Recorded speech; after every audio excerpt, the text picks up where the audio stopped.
Assalamualaikum warahmatullahi wabarakatuh. Yang terhormat Ibu Sangaji Niken Hapsari MPD selaku dosen mata kuliah kajian prosa fiksi drama dan teman-teman yang saya banggakan. Kali ini kelompok kami akan mempresentasikan tentang berbagai pendekatan kajian sastra yang beranggotakan Afiatul Fatimah, Angga Dino Saputro, Devi Sriwayuni, dan saya Miftahul Jannah. Karya sastra sebagai khazanah kebudayaan bangsa memiliki berbagai hal yang menarik untuk dikaji. Sebagai suatu karya seni manusia yang menggunakan bahasa sebagai mediumnya, karya sastra memiliki berbagai macam pendekatan untuk mengkajinya. Berikut adalah macam-macam pendekatan dalam pengkajian sastra. Pendekatan mimetik. Pendekatan mimetik adalah pendekatan yang dalam mengkaji karya sastra berupa memahami hubungan karya sastra dengan realitas atau kenyataan. Contoh, sosial, budaya, politik, itu termasuk karya sastra. Selanjutnya, pendekatan ekspresif. Pendekatan ekspresif adalah pendekatan yang dalam mengkaji karya sastra memfokuskan perhatiannya pada sastrawan selaku pencipta karya sastra. Pendekatan ini memandang karya sastra sebagai ekspresi sastrawan, sebagai curahan perasaan atau luapan perasaan dan pikiran sastrawan, atau sebagai produk imajinasi sastrawan yang bekerja dengan persepsi-persepsi, pikiran, atau perasaannya. Selanjutnya ada pendekatan pragmatik. Pendekatan pragmatik adalah pendekatan yang memandang karya sastra sebagai sarana untuk menyampaikan tujuan tertentu kepada pembaca. Dalam hal ini, tujuan tersebut dapat berupa tujuan politik, pendidikan, moral, agama, maupun tujuan yang lainnya. Lalu, ada pendekatan objektif. Pendekatan objektif adalah pendekatan yang memfokuskan perhatian kepada karya sastra itu sendiri. Pendekatan ini memandang karya sastra sebagai struktur yang otonom dan bebas dari hubungannya dengan realitas pengarang maupun pembaca.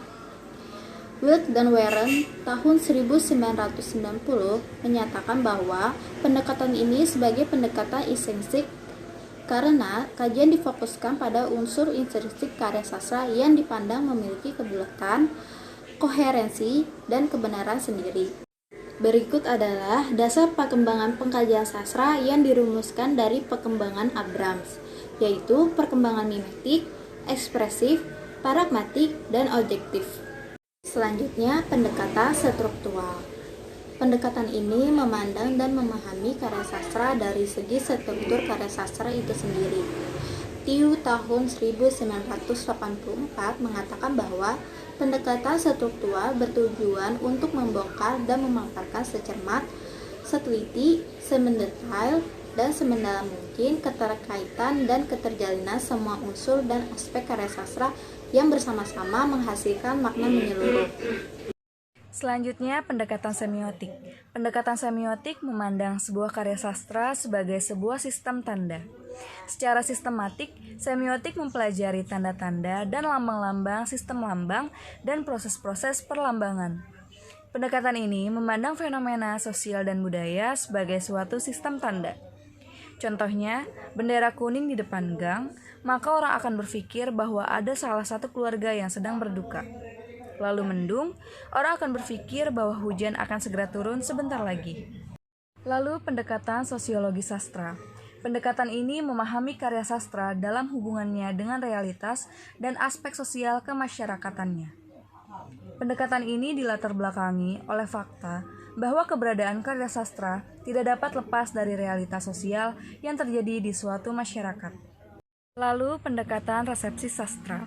Pendekatan resepsi sastra adalah tanggapan dari pembaca terhadap sebuah karya sastra. Pendekatan ini mencoba memahami dan menilai karya sastra berdasarkan tanggapan para pembacanya. Macam-macam pendekatan resepsi sastra. Pertama, resepsi sastra eksperimental. Kedua, resepsi sastra lewat kritik sastra. Dan yang ketiga, pendekatan melalui fisik teks. Terdiri dari intertekstual, penyalinan, dan penerjemahan. Selanjutnya ada pendekatan psikologi sastra. Psikologi sastra adalah suatu pendekatan yang mempertimbangkan segi-segi kejiwaan, dan menyangkut batiniah manusia. Lewat tinjauan psikologi akan tampak bahwa fungsi dan peran sastra adalah untuk menghidangkan citra manusia yang seadil-adilnya dan sehidup-hidupnya. Selanjutnya, manusia dalam sastra dan psikologi. Dalam sastra, membicarakan manusia yang diciptakan pengarang atau manusia imajiner, sedangkan psikologi membicarakan manusia yang diciptakan Tuhan secara real atau hidup. Pendekatan moral. Pendekatan moral yaitu suatu pendekatan yang didasarkan pada kritik moral yang menuntut fungsi didaktis dalam karya sastra. Pendekatan yang bertolak dari dasar pemikiran bahwa karya sastra dapat menjadi media yang paling efektif untuk membina moral dan kepribadian suatu kelompok masyarakat. Lalu ada pendekatan feminisme. Pendekatan feminisme ialah salah satu kajian sastra yang mendasarkan pada pandangan feminisme yang menginginkan adanya keadilan dalam memandang eksistensi perempuan, baik sebagai penulis maupun dalam karya sastra. Kesimpulannya yaitu karya sastra merupakan ciptaan yang disampaikan dengan komunikatif tentang maksud penulis untuk tujuan estetika. Berdasarkan karakteristik sistem tanda, hubungan makna, isi, dan cara penyampaiannya, karya sastra memiliki berbagai macam pendekatan dalam analisisnya, antara lain.